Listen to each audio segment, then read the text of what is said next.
Hi, everyone. My name is Trish Fazio, and I'm with the Bruyère Research Institute, their Senior Director of Operations. Just want to welcome everyone to the Bruyère Talks Research COVID-19 webinar series. This is our third series in the webinar. We're really pleased to have everyone today. I'm going to be passing it over to Dr. Doug Manuel, who will be our moderator for today. Doug? Hi, everyone. My name is Doug Manuel. I'm a scientist at Bruyère, and I'm happy to moderate one of the COVID special editions. Today, we're going to be talking about long-term care facilities and COVID. And I'll introduce our two panelists, and what we'll be doing over the next hour. Dr. Sue will be starting off talking about where we stand with COVID in long-term care facilities, both from Canada perspective and then international as well. Then Dr. Tanuseputro is going to talk about long-term care facilities in general, give people a bit more orientation to what they look like, what care is provided. And hopefully we're going to get into sort of special sort of like an example of care in COVID and how it might be changing or what lessons we've learned so far that can affect care in long-term care facilities. And we'll have hopefully a lot of time for questions as well. So that's the third three sections. If we could go to the next slide. There we go. So Dr. Amy Sue and Dr. Peter Tanuseputro, I know them both well. We've been working together for a while. Dr. Sue's background is in health economics, and she's now still fairly newly minted research chair at Bruyère in primary care dementia research. She brings her health economics, but also a lot of expertise in health services and using big data. And she's been using those interests with COVID. Dr. Peter Tanuseputro is a public health physician, researcher, and primary care or family physician. And he as well uses big data, especially sort of administrative data. So both Amy and Peter look at long-term care facilities across all of Ontario and sometimes all of Canada as well, or internationally, and use that data to describe care and how it can be improved. And I'll stop there for introductions and hand it over to Amy, who will be talking about COVID and long-term care. Okay, perfect. Thank you for the introduction, Doug.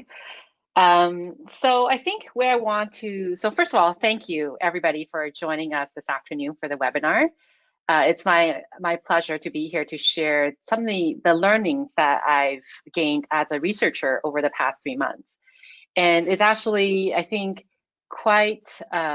it's quite illuminating how much has changed over the last 3 months in terms of healthcare, in terms of our approach to public health, in terms of people's understanding, the general public's understanding of what long-term care is like, as well as perhaps more importantly, some of the issues and how we can continue to improve long-term care. So if I could, I want to actually start. Amy. Oh, sorry. Yeah. Could I just stop? I forgot one thing, questions. So if people have questions as you go along, feel free to put those in the question box, and we'll try to keep track of those, and we'll go through the questions when we get to the question period after the presentation. So I forgot that. Sorry, Amy. Keep on going. That's okay. No, that's good. I can't see the chat box right now, but feel free to interrupt me if the questions come up. But I want to go back to the end of March and beginning of April when before long-term care was really on the general public's radar and the COVID situation in long-term care. And I think like many people in the Canadian public, also internationally, most of us didn't realize how dire the situation was. I think we're all aware of the pre-existing systemic issue in long-term care, but we didn't truly appreciate how much of an impact COVID would have on the sector until we started to see some of these cases, especially mortality that's coming out of long-term care homes. And one of the first reports I can remember in terms of cases in Ontario is a situation in Pinecrest Nursing Home in Bobcaygeon. So this is an article by The Star dated March 30th. And I think this is one of the first, one of the first coverage of the situation in long-term care in Ontario, at least. And so how do we, I think over the past 4 months, as researchers, as clinicians, as policymakers, I think we're all trying to figure out what happened in long-term care and how do we get from approximately 200 cases in Ontario, and at the time there were a handful of cases in Canada, to now being a country with over 7,000 deaths in long-term care, so almost 8,000 deaths in the country. And now Canada actually is one of the countries with the highest proportion of deaths attributed to residents in long-term care.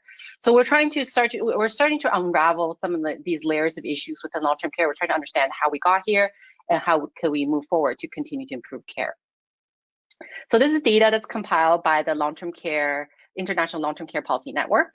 They created an online resource at the start of the pandemic called ltccovid.org, which actually contains a series of great country reports, international reports, essentially documenting policy measures in the situation in different countries, and particularly related to the care provided in long-term care setting. And that extends to beyond long-term care homes or long-term care facilities and nursing homes, but also thinking about long-term care spaces through home care, through community programs. And so as part of this network, I've been contributing data from Canada, and now we have actually information from over 25 countries. As you can see here, generally the trend is that in countries where there's a higher count of deaths in the general population, the mortality in the long-term care home is also greater. That's not always the case, but there is a general trend. But we also know that in many of these countries where there is a higher proportion of, in terms of reporting practice, a higher proportion of suspected cases being documented. We also do see that in these countries, the proportion of death is a little bit higher from care homes. But what's common across most of the countries, as many of you have maybe heard in the news recently, is that the effect on long-term care has been disproportionately greater than in the general population. And so kind of going back to where we started. So this is almost exactly 4 months ago today when we observed the first outbreak in a Canadian long-term care home. And this is a occurrence of an outbreak in the Lynn Valley Care Facility in BC.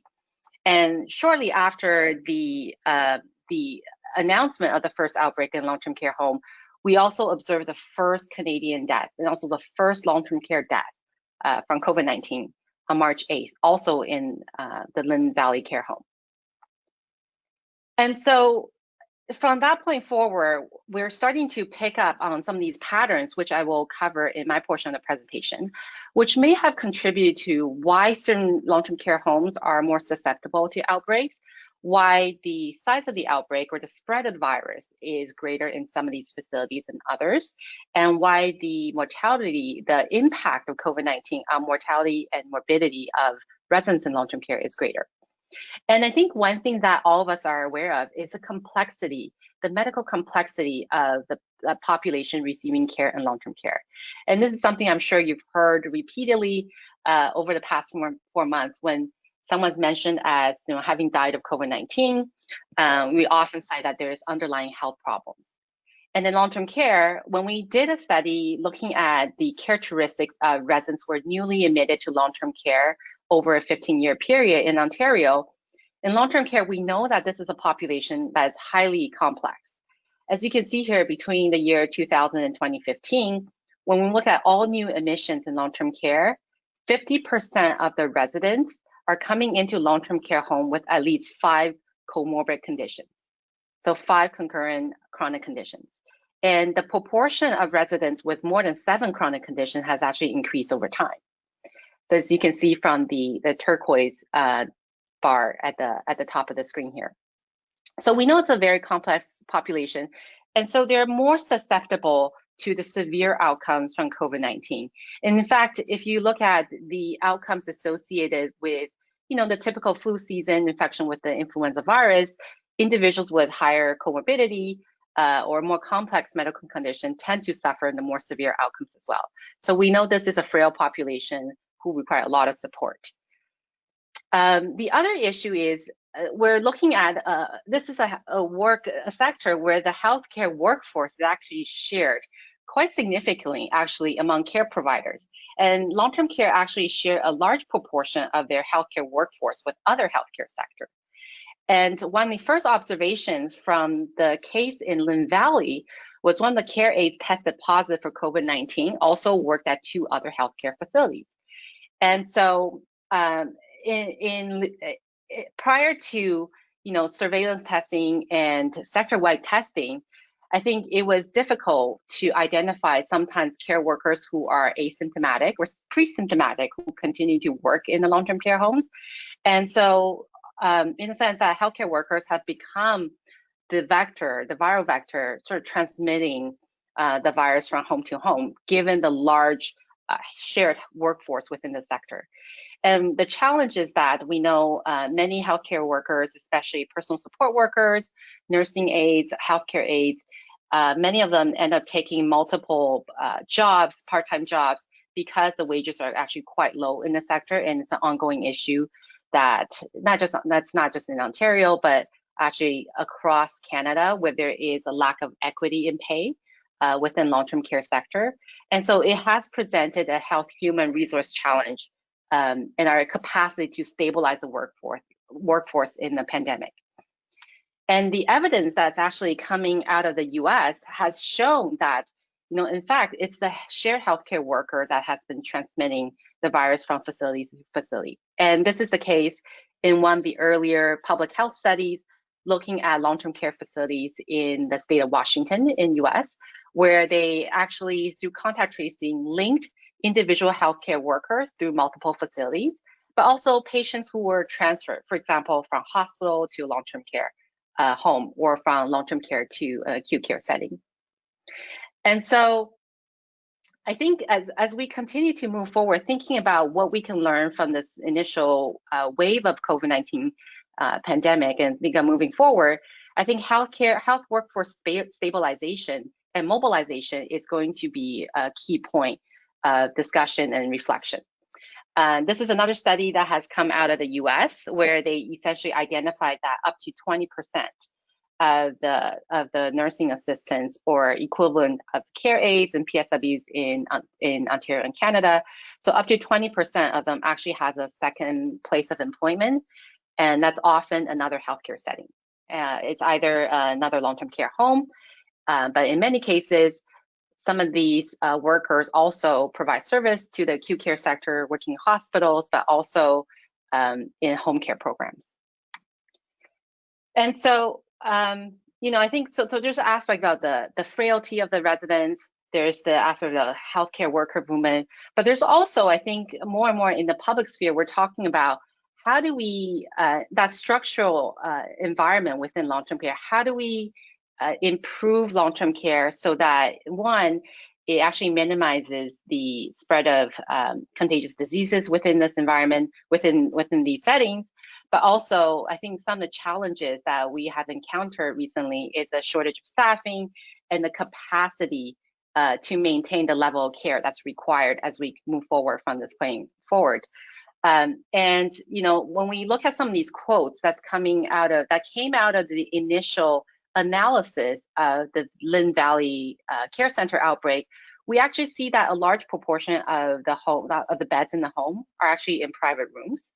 And we actually, so recently there's been a lot of research looking at the impact of having shared accommodation in the setting and the challenges it presents to infection disease prevention and management.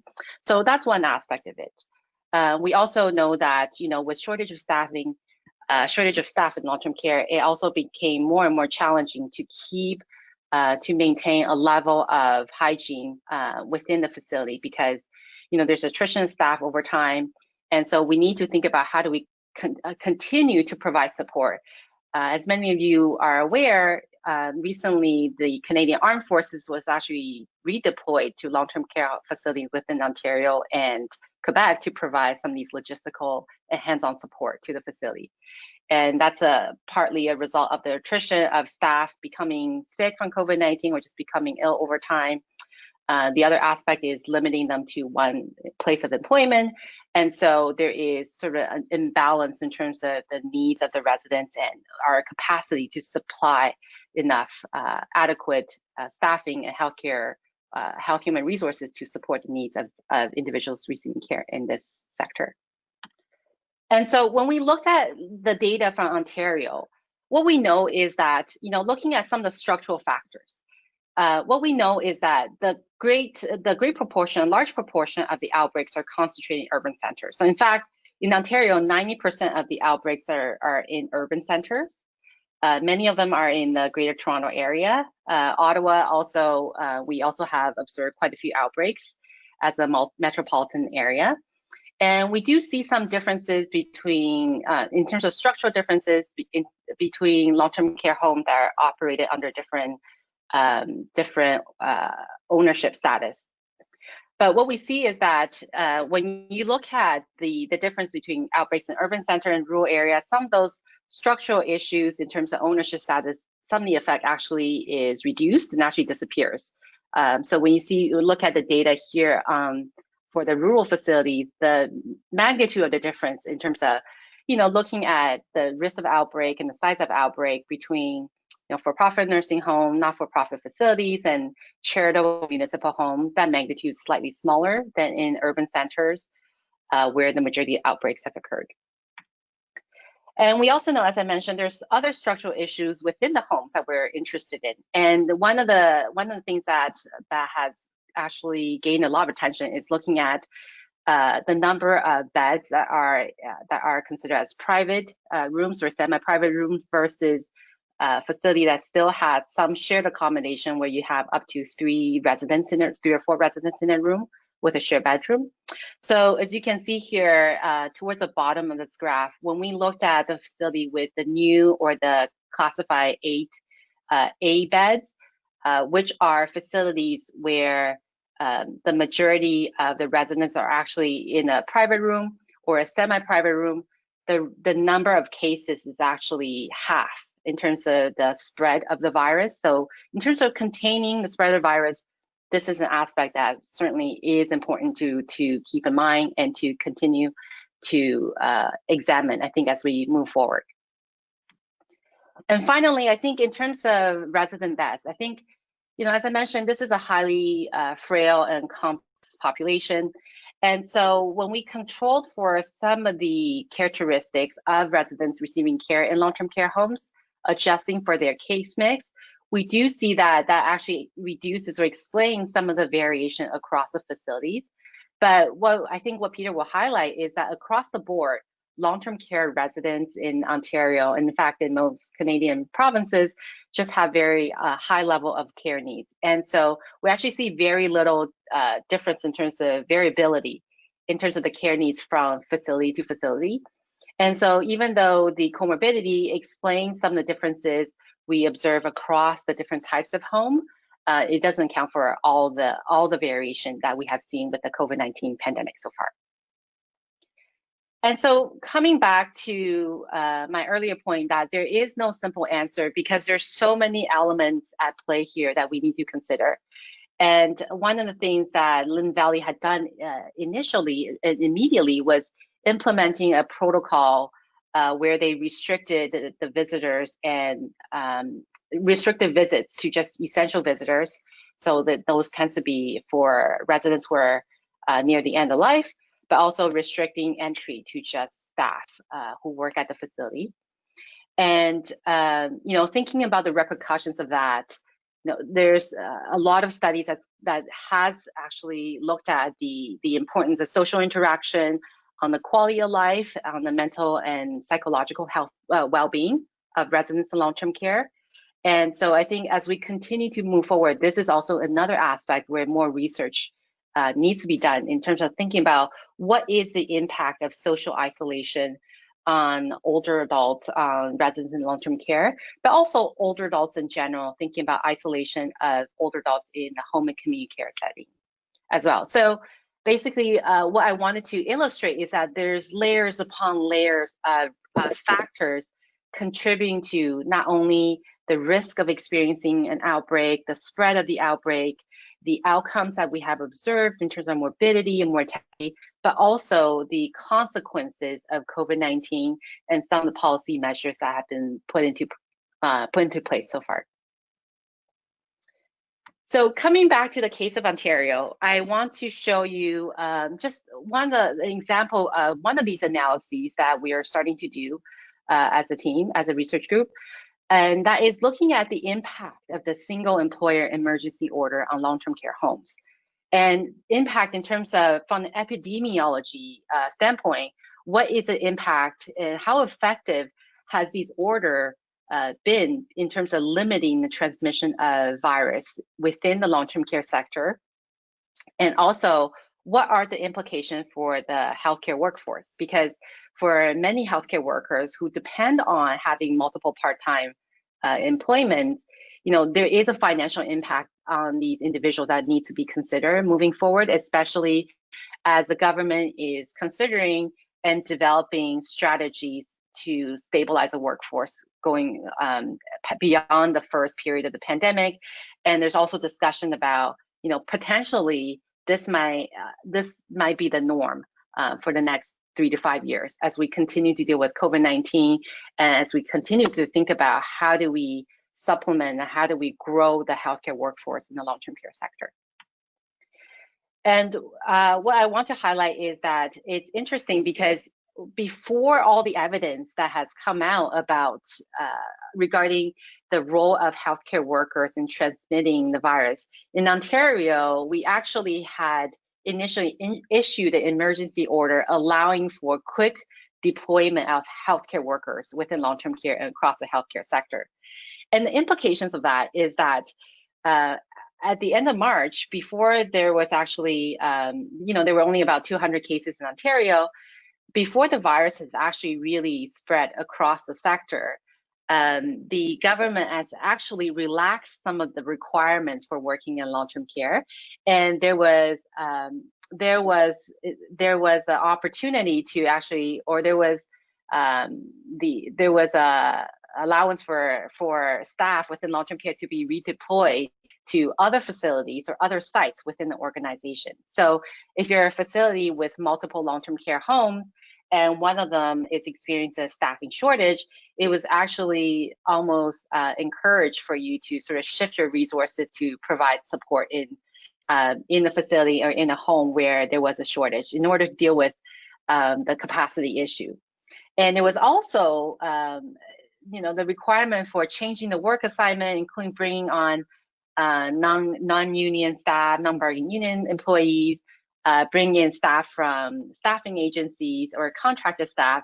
There was also an allowance where we now have this environment that actually the introduction and the movement of new healthcare worker into this environment. And so as you can imagine, bring a healthcare worker who's not familiar with long-term care, there are many implications in terms of how does this impact the residents when agency staff comes into a long-term care home. They're not familiar with the home, they're not familiar with the residents' care needs or their characteristics.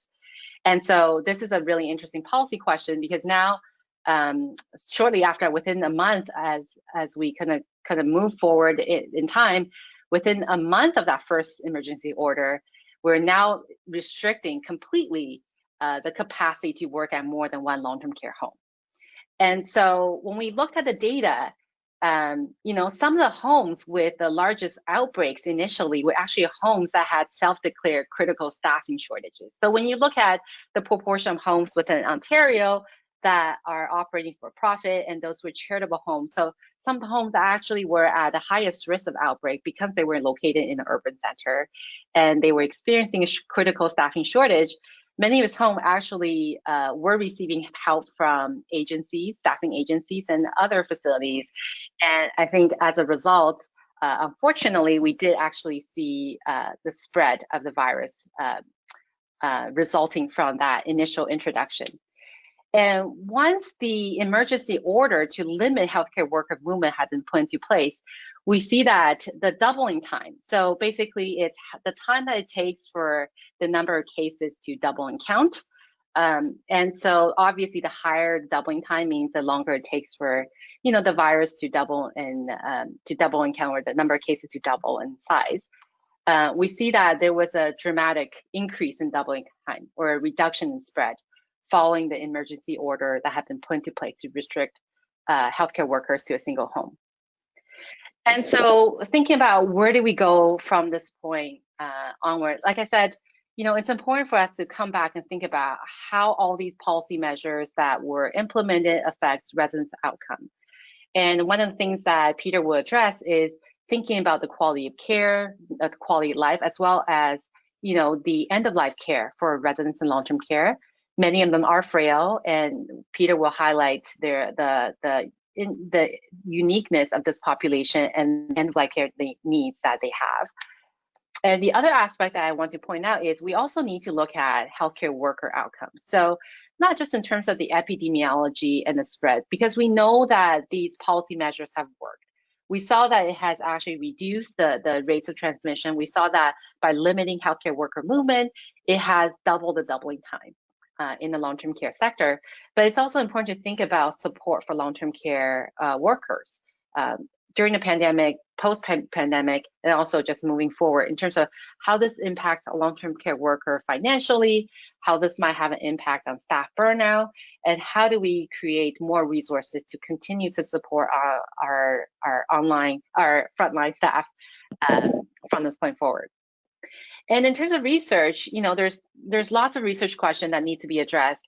And one thing I actually want to quickly show is this resource that we have created at Bruyère.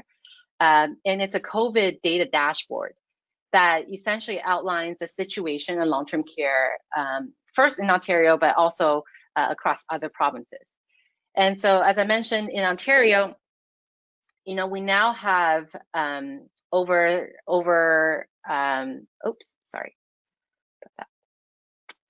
So in Ontario, we now have over 36,000 cases, and 21% of those are in long-term care.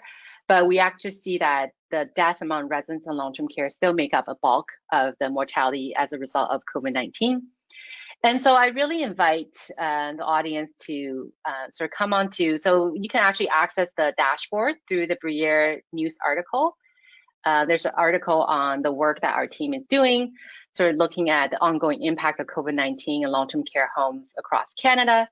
Currently, the published version of the dashboard only includes Ontario, but Zaina, who is a fabulous master's student who has been helping me create and really leading the creation of these dashboards, has now put in these additional provinces, and will continue to add to this dashboard so then the public can actually have a place where they can find out about the current situation in long-term care in terms of cases, in terms of mortality, looking at breakdown between resident cases versus staff, and then the comparison across the different jurisdictions. So I will now turn this over to Peter. And I think we're taking questions at the end. That's right.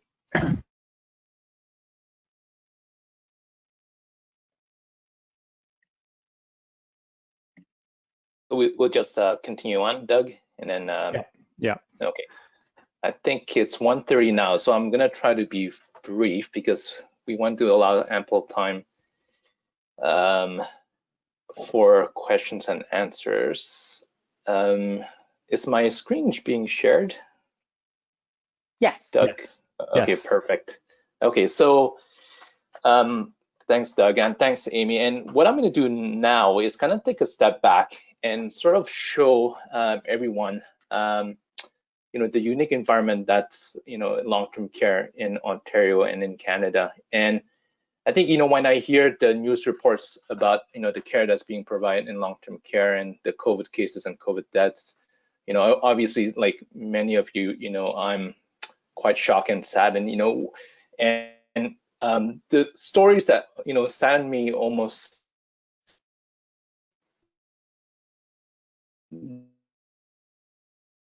the most and affects me the most is about people in long-term care who are dying and who might not be getting adequate or quality and all the restrictions and all the conditions that are being placed on long-term care during the pandemic. And what I'm going to do in about 10-15 minutes is going to give you a snapshot of what long-term care patients look like on entry in Ontario using Ontario data, and then kind of take a step back and show you, some of the tools that we've been building to try to help and improve care, specifically end-of-life care in long-term care facilities. So just acknowledgement, we have a whole team, Doug and Amy and others. This is only just a small number of people on our team that I'm going to be presenting results from, from research that we all collectively have done. So again, I'm going to start by describing who the long-term care population in Ontario, who gets admitted, what's their trajectory look like. Sorry, give me 1 second here. Okay, and then I'm going to go through and talk about a little about our Bruyère Center of Individualized Health. It's a center that we created, from actually a generous donation from a family who's kind of helped us build this center that helps us translate our research into tools in the front lines that helps patients make decisions, healthcare decisions, to improve their life. And I'll go through more about that. And I'm going to test drive a tool that we've built. It's called Respect. Some of you have already seen, but it's a tool that we've built to try to help people prognosticate, how long they have to live, and in turn make the right care decisions for themselves and for their loved ones. So this is the result of a study that we published a few years ago, where we looked at everyone who went into long-term care, who entered a long-term care facility it's a bit old data now, but between 2010 and 2012. And Amy's paper, kind of shows that, these people have been growing in complexity. But I'll show you what these people look like from our study. And we pulled data from the RISE assessments that are being conducted regularly in long-term care homes, and it does provide quite a rich amount of data. So this is busy, but I'm going to walk you through it. Basically, we looked at all those 64,000 people who went into Ontario long-term care homes for the first time, and we looked at their activities of daily living, their instrumental activities of daily living, their cognition, and whether or not they had a caregiver at home before entry. And you can see here for ADLs. So ADLs are things like eating, bathing, activities, really basic activities of daily living. And you can tell here that 65% of the 64,000 people who entered long-term care had great limitation in ADLs. So these are people who are fairly dependent in multiple ADLs. When we look at instrumental activities of daily living, this will be like shopping and cooking. Obviously, the vast majority, so 94%, have quite extensive limitations with their instrumental activities of daily living. So quite restricted population in terms of ADLs and IDLs. When we look at cognition, we found that 66%, so 2 in 3, on entry, on admission, will have some cognitive impairment. So the majority of people in long-term care homes, and I think this is not a surprise, does have cognitive impairment, including dementia. And when we look at caregiver status, you can see that 45% actually has no informal caregiver in the home. So it's not hard to see, why they would enter a long-term care facility if they have high needs and no caregivers. And when we combined it all, we found that 50% of people admitted into long-term care have what we call high care needs. And those are people who are cognitively impaired and also had great ADL difficulty. So you can sort of picture in your mind what that person might look like. Only 4.5% had low care needs. So these are people who have their cognition intact, so and their ADLs intact. So these are people who are not cognitively impaired and still can bathe and eat on their own without assistance. Only 4.5% of long-term care people admitted are of low care needs. So you can tell right off the bat that these people have really high care needs, aside from the medical issues that they may or may not have. So when we look at the outcomes after these residents enter long-term care facilities, this is what we looked at. We looked at several outcomes. So the one outcome that we looked at here is mortality, so deaths within 3, 6, and 12 months. And we broke down people into the low care needs that I just talked about and the people with high care needs, the 50% with high care needs. And you can tell here, I'll just highlight the 1-year death rate. So on entry, 13%. So that's not trivial, right? 1 in 7 of the people with low care needs. These are people who are cognitively intact and can perform their ADLs on their own. 13%, 1 in 7 would die within 1 year. When you look at the high care needs, so these are people who are, again, cognitively not intact and have high ADL restrictions, 31% of them will pass away within 1 year. And when you look at the entire population, 1 in 4, so 25% death rate in the first year after admission. So quite staggering, I think, quite staggering, information. And the number that gets thrown out there in terms of median survival in long-term care is about 18 months. So on average, people entering long-term care will survive 18 months. So this is a highly dependent population with, in a population with high mortality rate. And so when we talk about COVID, the 8,000, every single one of those 8,000 deaths obviously are heartbreaking, and due to COVID in Canada, it's heartbreaking. But we have to remember that there's a lot of deaths that happen, with or without COVID, and sometimes it's really hard to sort out, whether a resident died of COVID or not, because they can die of other respiratory causes and causes that might not be known. But this just highlights that it's a population that is very close to the end of life. And again, to my initial point, that we have to make sure, if they're dying of COVID or other causes, that we provide adequate end of life care to these individuals. Death might be inevitable, but a good quality death in residence, sometimes it's not inevitable, and we need to work better at that.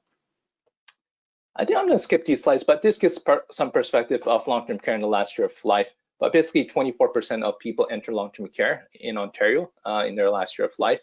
And when you look at costs in the last year of life, long-term care costs, it's only actually 15% of the entire healthcare costs. The majority of costs are still driven by inpatient costs. So again, much of care in long-term care is in the resident's last months of life. And one of the things we try to advance or try to promote is advanced care planning. And advanced care planning is a process that guides residents, their caregivers, to make sure that those residents receive care that's aligned to their goals and preferences. And these discussions are important because some treatments, while they might or might not extend life, can really cause discomfort and can reduce a person's quality of life. So again, like one of the things that needs to happen in all residents is that advanced care planning discussions need to happen, and care that is coherent and aligned with patients' wishes. We need that to happen as people enter their last months of life. And the data shows you that a lot of these folks again are in those last months of life. So during the COVID, what has COVID done to advanced care planning and to these discussions? Well, it has accelerated the need for these discussions. Why? Well, number one, because vulnerable residents who have COVID or who contract COVID will have a high risk of death. And we know that the capacity to have reactive advanced care planning discussions have been reduced because of a lot of pressures put in long-term care homes. So there's a shorter phase of decline due to COVID. There's a lot of restrictions on visitation. So it's harder to talk to families about goals of care of their loved ones, of the residents, in these facilities. Obviously, staffing shortages and increased demands on staff. All of this has contributed to really a pressure cooker of environment where advanced care planning discussions and end-of-life care in particular has been really potentially compromised. One of our studies that we're doing right now is actually looking at end-of-life prescribing. So, everyone with, or a lot of people who are dying, will have symptoms that need to be controlled. And one of the things we're going to be looking at is looking at how many of our residents actually are provided with those symptom relief medications. A lot of them are injectables and need to be given by nurses. So how many of them actually have been given those symptom relief medications, with an idea, doing that research with an idea of trying to help homes that are struggling to provide those symptom relief medications. Also, obviously during COVID, the ability to transfer to a hospital is limited because of pressures in hospital. And that also has increased the need for advanced care planning, because the treatment options now have sort of narrowed if a patient can't be transferred to hospital. Okay, so most deaths during the pandemic is not COVID related. I made that point. There's a great gradient. So even though the long-term care environment is obviously there are a lot of frail individuals. I showed you earlier that the death rate among long-term care individuals are not uniform. There's still a large gradient or where people are in their care journey, and tailoring care and tailoring advanced care planning discussions in long-term care, and obviously in any setting, should have prognosis in mind. The problem though is that we don't have much information in terms of prognosis on these individuals. And so I want to talk briefly about the Center for Individualized Health that we created at Bruyère to try to help individuals, so residents, caregivers, families, loved ones, clinicians, prognosticate people's prognosis so that they can have adequate end-of-life discussions, and they can have a course of care discussions that are appropriate to where they are on their journey. So this is just a quick example. It's it's a silly pictorial, but if you were diagnosed with dementia, so I told you 2/3 of people in long-term care facilities have dementia. If you were diagnosed with dementia, where do you look for information? Well, you might Google dementia prognosis, and you might stumble onto WebMD, and this is what you will stumble upon in terms of what to expect. And it says here that most people live 3 to 9 years after diagnosis. It could take up to 20 years for the disease to run its course. But which one is it? Is it 3? Is it 9? Is it 20? Depending if it's 3, if it's 9, if it's 20, obviously that has very different implications on, preparing for the end of life phase, so that you make sure that, people are provided good quality end of life care. And so again, with the generous donation of a family in Ottawa, we built something we called the Center for Individualized Health. I actually wanted to call it Center for Personalized Medicine, but genetics has kind of co-opted that. But the idea about individualized health is that you tailor a person's care based on the individual characteristics. And in research, we often publish papers like this paper on dementia prognosis.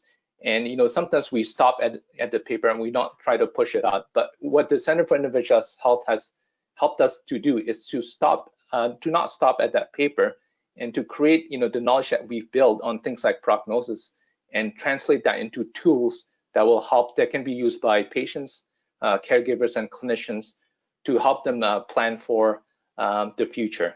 And obviously I'm talking about end of life care here, but that future might there's a wide spectrum in terms of what that future can look like depending on where people are in their trajectory. So this is an example of our dementia survival tool, where we ask very simple questions. And again, if you go to WebMD, it's 3 or 9 or 20 years. But now we can start telling you, based on whether or not you're a man or a woman, what age you're diagnosed with dementia, whether or not you have organ failures. 3 simple questions. We can tell you that your 5-year risk of dying, can be 22% or 84% or 91%. And based on that prognosis, this is obviously meant to help clinicians, but it's also meant to help family members and patients, to kind of help plan for the future. And not everyone will want to know this information, but for people who do, I think it really helps plan, end of life care, and also really helps put advanced care planning into perspective based on where people are on their trajectory. So the last thing I want to talk about is our Respect tool. I think a lot of you in the audience probably has seen our Respect tool, but essentially this is a tool made initially for the home care setting that we're adapting for long-term care. And it's a tool that helps people prognosticate how long they have to live. And I'll show you very quickly the website. And I'm just going to go through this quickly, but I have a case example here. Very briefly, 74-year-old electrician with multi-morbidity has typically, with their ADLs, with their meal prep or their housekeeping, has been on oxygen, recently hospitalized. Physician wouldn't be surprised if he died, or he died in the next 6 months. But in terms of this person's prognosis, it's really hard to figure out without a tool, how long this person has had left to live. And the last thing I'm going to show you is I'm going to enter this person's information. And I'm going to show you, I'm going to skip all of this. I'm going to show you, what this information, what our tool can actually show you in terms of prognosis. So I'm just going to enter this quickly. Yes, CHF, yes, congestive heart failure, I think we said COPD. We said that the doctor wouldn't be surprised if the person had less than 6 months to live. And there's different metrics here, but the one metric that we like to point out is life expectancy. So for people with the same responses, this person had 2.5 years to live. And there's a range here, so 25% died within 11 months, 25% survived past 4.6 years. And I'm just gonna put in information, so meal prep and housekeeping, if he has some difficulty, you can tell that the prognosis kind of goes down. If he has some trouble using the bathroom, getting around the house, and he requires limited assistance, his prognosis will go down further. If he's gotten worse over the last 3 months, prognosis again gets further down and down. And I'll just say he's on oxygen, and just to illustrate a point, so oxygen obviously is a signal of end of life or a more advanced disease, sorry, and that lowers the life expectancy of this person to 9 months. And since he's been hospitalized and went to the ED in the last 3 months, you can see now that his life expectancy on average for a person like him will be 8 months. So again, I think in, given that scenario, sorry, I went through it very quickly, but I think a clinician would have a really tough time, making a judgment on how long this person has to live. But now we can give you, exactly what that person might look like based on the average experience of Ontarians.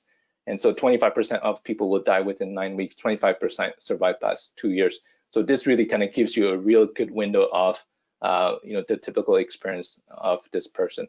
And again, this is for home care, but we're adapting into long-term care with the idea, again, that we think that this would inform some of the discussions that happen in long-term care to make sure, people have goals of care documented, and to make sure ultimately that they get good quality end-of-life care that's not haphazard, that's planned, and that's aligned to people's wishes.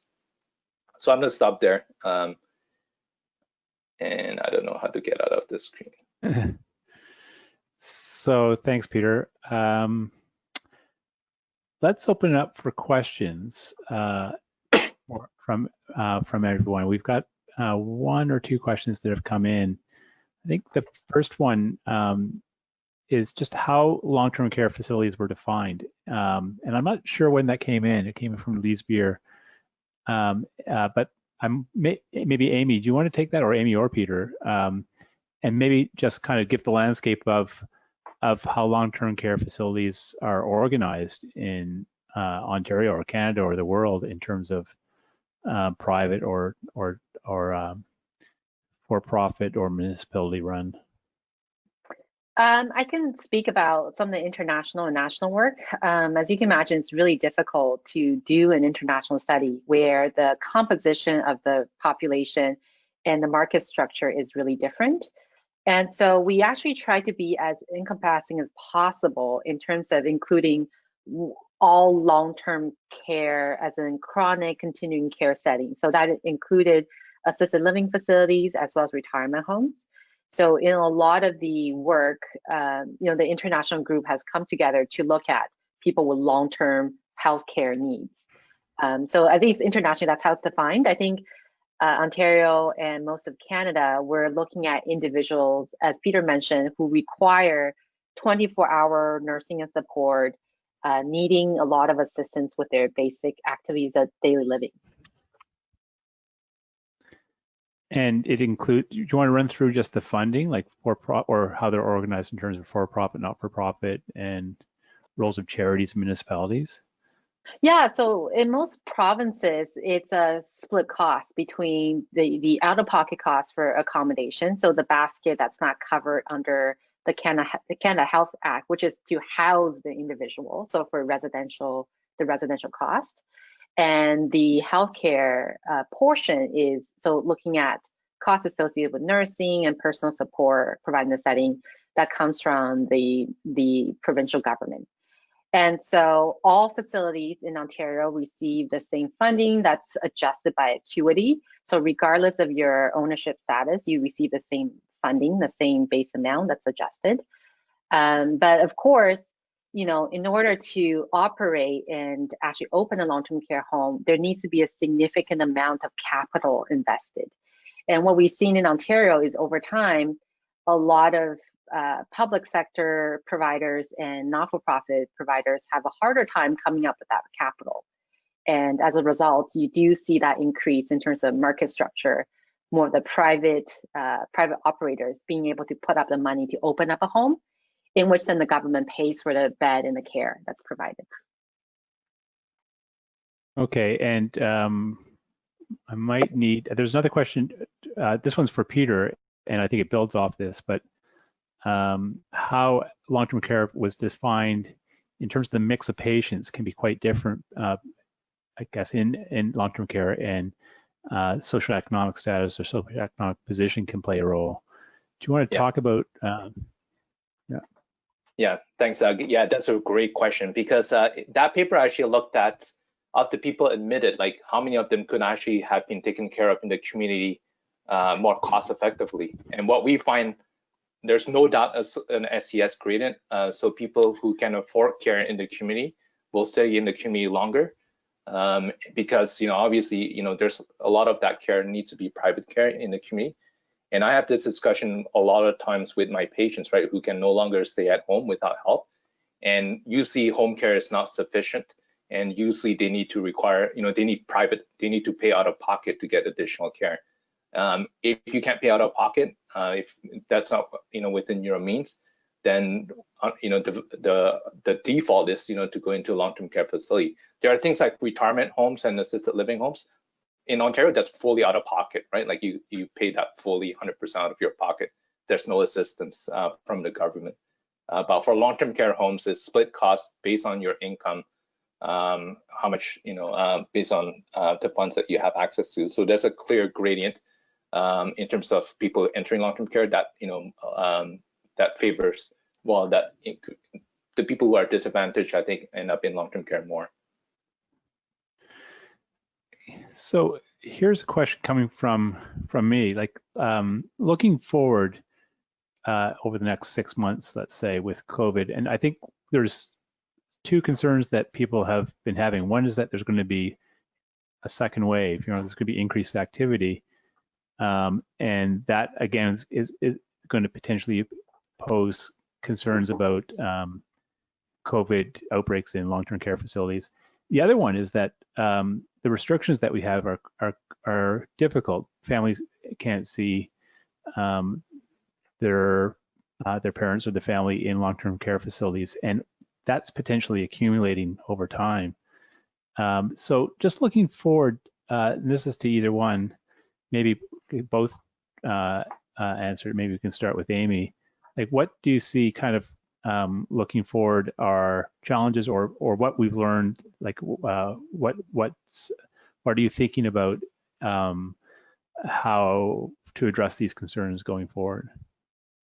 Yeah, Doug, I think this is one of the most commonly asked questions when I give these presentations. I think a lot of people are thinking about the potential second wave, or how do we contain the spread, right? I think part of it is, initially the challenge was there wasn't sufficient testing in long-term care homes. And I don't know how many times I've heard it from our long-term care partners that they could not get enough testing kits, they could not get timely information, which made cohorting very difficult. And so if you can't separate the positive and the negative cases, then it makes it challenging to strategize around how do you contain the spread of the virus, right? So I think now we're learning that the testing is really important, but also the challenge of who to test, because there's such a high prevalence of asymptomatic and pre-symptomatic residents in long-term care. So I think thinking about testing strategy, thinking about worker support, because right now the long-term care has relied on the armed forces for logistical support, from hospital for logistical and hands-on support.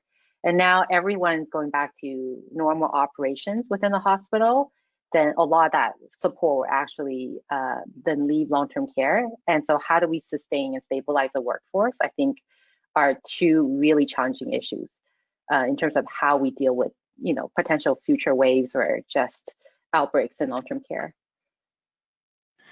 Peter, we got 5 more minutes. Do you want to add in? Sure, very quickly, Doug. Like, I'm going to say something maybe potentially contentious, but I think I'm a bit biased in that like COVID is obviously ravaging long-term care homes and long-term care residents. I think what in palliative care, I practice palliative care and doing home visits on some of my patients. And in palliative care, we always say that you have a certain amount of life to live, and our number one goal is to make sure that your quality of remaining life is as good as it could be. And I don't know if that's happening, during COVID. And I think that's obviously for COVID patients is an issue. For non-COVID patients, it's an issue. All these individuals are nearing their end of life. I think the data kind of is clear about that. And regardless whether you're, very close to death because of COVID or because of, your natural progression of disease, or if you're not actually, that close to death, I think there's a real strong moral imperative to make sure that we provide adequate palliative care and end-of-life care and care in general, obviously, in long-term care homes. And I think it gets back to Amy's point that, there is in some ways a very strained system where there's, the staffing resources are low and the care is kind of strained. And in my mind,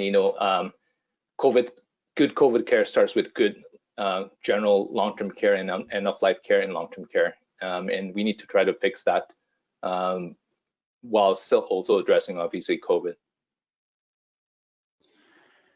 We've got 3 more minutes. New question. I'm not sure if we'll have time or not. Let me see. New question. Ward rooms are now not allowed in long-term care for new residents. This takes out a lot of beds from the system where there are low-income people who need long-term care to live. Have you heard possible solutions to bring new beds on faster than building them? Peter, you're welcome to take this question.